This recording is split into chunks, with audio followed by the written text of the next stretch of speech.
So, as it's National Customer Service Week this week, I thought it'd be great to get in front of you, ask you a few questions. As your role as England and Wales Engineering Director, I think it's important. Okay, are you happy to answer a few questions? Of course I am, Jen. Yeah. Okay. So, why is customer experience important to you in your role and your team? I'd say, customers are ultimately the reason why we're here, aren't they? So, their loyal support over the years just helps safeguard our business and our people's jobs. How do our engineers directly influence our customers' journey? So, as you know, I'm an ex-engineer myself. Engineers, on average, they'll attend 3 sites a day, which really makes them the face of Briggs. A proactive and positive engineer arriving on site with a can-do attitude, which in what could be in a negative situation to the customer that's got a machine down, that's struggling to support their customer and keep their business moving. The engineers can really help calm that situation. They really are the heartbeat of our organisation, and I can't thank them enough for what they do. Can you share an example of where our engineering team has helped a customer? There was an account that we onboarded a number of years ago. We won it as a compliance-based contract, meaning that under the pure regs, the machines were just serviced once per annum.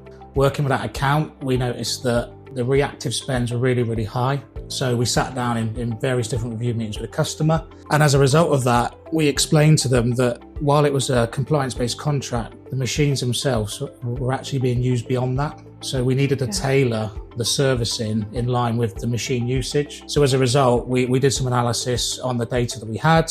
We were able then to tailor the schedule for the different assets, and they varied from some stayed on 1 service, others jumped to 3 services, but it was in line with the machine usage. Pleased to say, as a result of that, we were able to improve the experience of the customer. Clearly, the end user was the one that was impacted the most because they're still trying to do the job without the equipment. But from a broad business point of view, we were able to take about 18% of the spends per annum out of their business. That's really positive. That's great. So, as we're on a roll, Dan, what role does customer feedback play in driving improvements in your team? Customer feedback.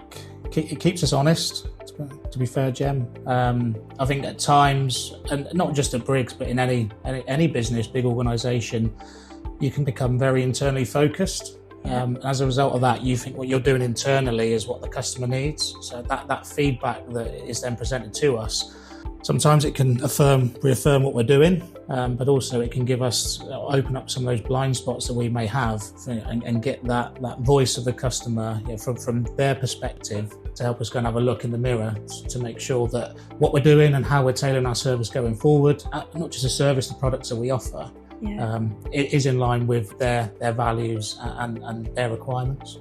What's one recent challenge raised by a customer that led to a positive actionable insight?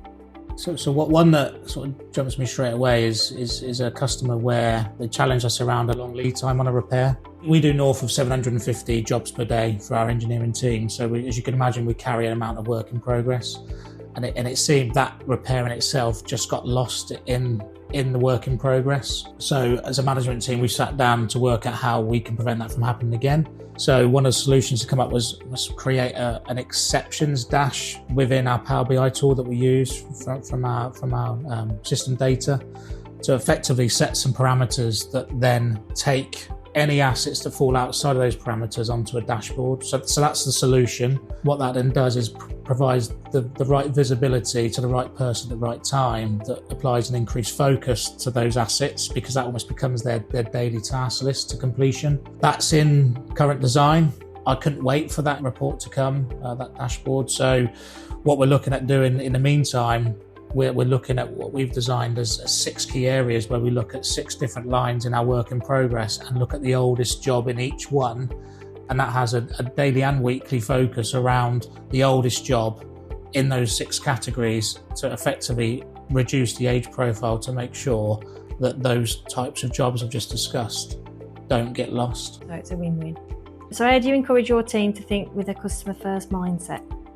I'd say to remind ourselves that we're all consumers at any points in time, whether it's through your personal life or through work. Put yourself in the customer's shoes. Would you be happy with the level of responses that are given, the level of service that's provided, or even the products that are supplied as well? So I'd say putting yourself in the customer's shoes and hearing your response that you're providing that customer, would you be happy with that? The next one, what advice would you give to other teams about raising and acting on customer concerns? I'm going to sound like one of my old managers now, Paul Fine, but something he always said that stuck with me, and that's feedback's a gift. And it's important to understand the feedback because it's been given for a reason, whether it's for a good experience. It's not that often you get feedback from a passive customer. It's either a promoter or a detractor.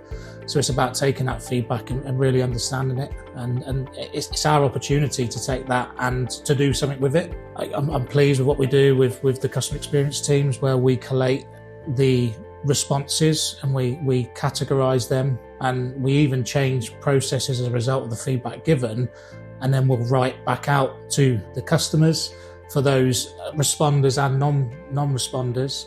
And sometimes it's quite nice to get an email back from the non-responders, because quite often people don't think we do anything with the information, but clearly we do. We need to be as proactive as we can. So from maintaining equipment to a high standard, that the mean time between failure increases, but inevitably when a machine does fail, we react with speed. We're open and transparent on our customer locations. We're forward thinking. We're looking at the root cause of why that failed. Quite often we do that in our business meetings, looking at the root cause. We need to understand that from an engineering perspective as well. And if you're continuing going out to the same fault, there's a reason why. Fix the root cause. And I think all of that combined just helps build trust with the customer, that again gives us a longevity with that account. Yeah. So I would say treat it as a gift. Use it wisely. It's what our customers are saying. And back to one of my previous answers, was ultimately we're here for the customer, and that's what keeps our business sustainable.